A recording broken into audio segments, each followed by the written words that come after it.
Here are 4 things that sewists don't talk about and some resources to get you sewing. Of all the sewing advice out there, I can't figure out why more sewists don't talk about how to stitch with consistency. So stick around because this is really good.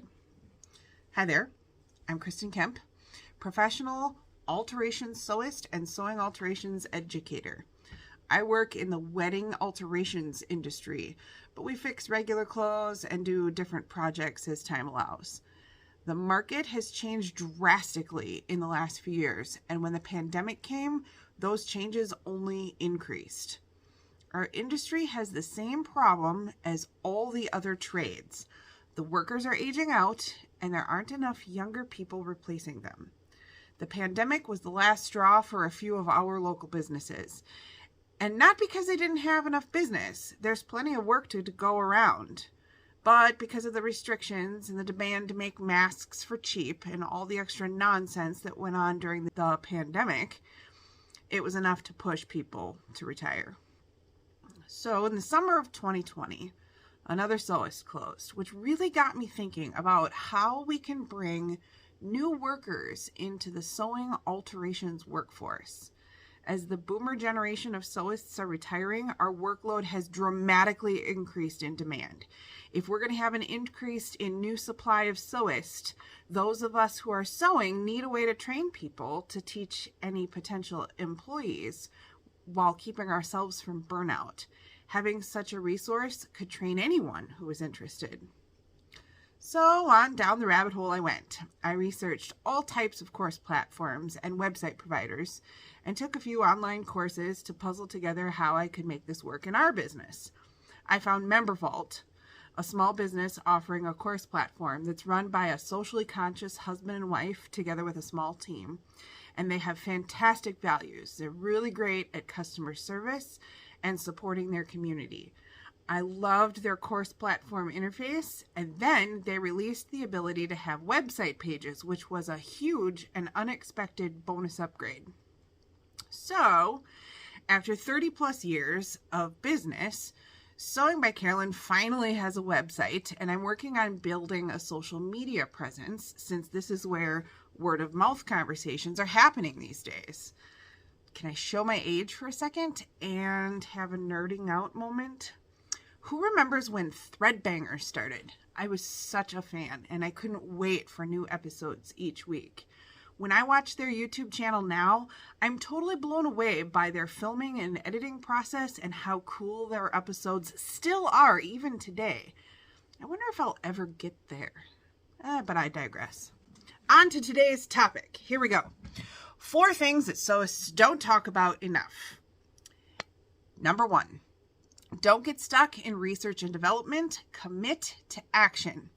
I know that some of you are out there itching to sew and you're consuming all the content you can find on sewing. And it can actually be a distraction from jumping in and doing it. There's too much of a gap these days between gathering intel versus application of knowledge. You can watch YouTube videos and buy patterns and read instructions till you're blue in the face, but that's not actually developing the muscle memory of sewing. It's just research and development, which is a necessary step, but don't get stuck there. Get off the internet and go practice some sewing skills. Number 2, have good boundaries. If you want to sew as a hobby and you don't want people to bother you about it, then don't tell anyone you're learning to sew. The running joke in the sewing community is, yes, I know how to sew. No, I will not hem your pants. And it's not about hemming people's pants. It's about people having a lack of boundaries and unreasonable expectations that if you know how to work a sewing machine, then they are somehow doing you a favor by providing you with a project to work on. I'm convinced that this is rooted in a mentality of minimizing the value of this skill set from a time when everyone had a family member that sewed, so the demand for workers was super low. That is no longer the case, and a level of disrespect that people don't even realize they're doing to sewists. People use minimizing language like, oh, I just have this little thing that needs to be done. It's never little, and it always takes way more time than you think it should. The biggest problem with statements like this is that it plays down your ability and it undermines your authority in sewing knowledge. And it keeps you in the mindset of not knowing your worth and not charging your worth. Number 3, you must give yourself permission to fail and have sentences that are positive that you're going to tell yourself to coach yourself through so you don't give up completely. You may have seen this clip before. Knowing that as we begin to explore new horizons and new vistas in life, that as we begin to focus on developing ourselves, as we begin to elevate ourselves and not to follow the crowd, activating the thinker in us and disciplining and putting on hold the emotional part of ourselves. It's not easy, but through practice and practice and practice, practice makes what?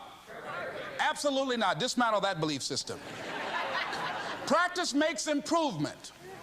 You can always better your best. You can always go beyond anything that you have ever done. You'll never hit a state of perfection. You're always bigger than what you do. And so all you're looking for are new breakthroughs through practice and practice and practice. You'll get better and better and better. And there's still some things that will happen to you that will catch you on the blind side that you did not anticipate. You'll get knocked down, but you won't be knocked out. You'll be able to get to your feet again, be on the ropes, but you'll have a fast recovery rate when you work on yourself. He goes on to say that you're not going to hit some magic level of perfection. You're on a journey to build a skill set, not arriving at a destination. Here are 2 quotes that you need from psychotherapist David Rydell. The first is, failure isn't fatal, it's only feedback on what didn't work. And the second is, if it's worth doing badly until I get better. Let me say those again. Failure isn't fatal, it's only feedback on what didn't work. And if it's worth doing badly until I get better. Write those down and stick them in your sewing space. I highly recommend his teaching, and I'll happily share his free lecture on his site and his Shopify store. The last thing I have for you is that sewing tip that I promised you to elevate your stitching. This tip comes right out of my foundational class called Stitch Beautifully, full of tips and tricks from our 30+ years of business. Of all the advice out there for stitching consistently, I can't figure out why more sewists don't talk about this. Good, consistent, beautiful stitching doesn't happen by accident. It's mostly math. The secret sauce that I share about creating straight lines of stitching requires dusting off your geometry skills. When you sew straight lines, they're usually parallel to something, like the cut edge of the seam allowance of the fabric, or if you're doing edge stitching along a fold of some kind. This is where it really bugs me when sewists tell people to get this little magnetic seam guide and stick it next to the foot. If your magnet is the only thing you're using to stitch straight, then it's sort of like sticking a random point on a graph, not a line. Let's talk about geometry for a bit, and hopefully this will make sense for my podcasters.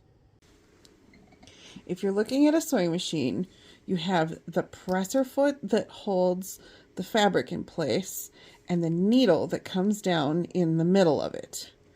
Where that needle comes down is actually a point on a line that extends forward from the needle towards your body and away from the needle behind the machine.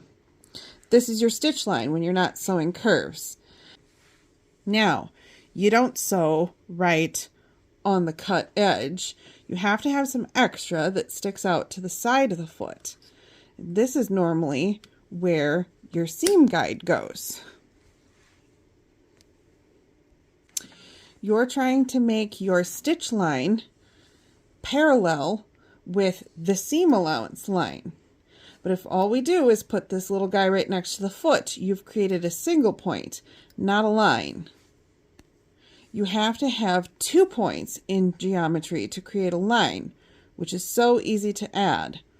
What you do is you line up the fabric all the way to 4 inches in front of the presser foot on that imaginary line that extends from the seam gauge. You could even extend the line out the back behind the needle. Otherwise, you just have a pivot point right by the foot with no regard for how the fabric could be fed through the machine sideways, still lining up with your seam guide, but making a crooked stitch on the fabric. I use this quilter's grid that I got on Amazon. You know where to find the link. And I can line that seam allowance up for 10 inches parallel to the stitch line. Now circles and curves get to be a bit trickier, and so that's something you'll have to pop over to our course for. A quick bonus tip is that not everybody is great at spatial reasoning, and it takes a while to develop an eye for that. So something that you can do is either get the washable Dritz marking pens that wash out or evaporate, or this is a piece of tailor's chalk, and draw your stitch line in so that you can watch and feed it through to the needle.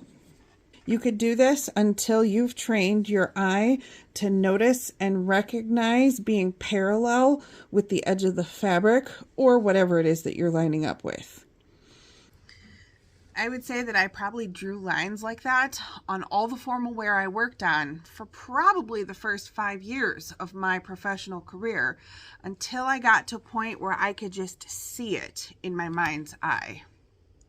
In our next episode, I'm going to talk a little bit about hand stitching. I do most things that I possibly can by machine, but there are some jobs where hand stitching is the only way to go.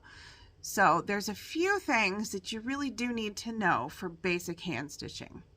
Since this one's pretty visual, you podcasters will have to pop over to our blog or one of our social media accounts to watch the video. Thanks for watching, and remember, failure is only feedback. Use it to stitch beautifully.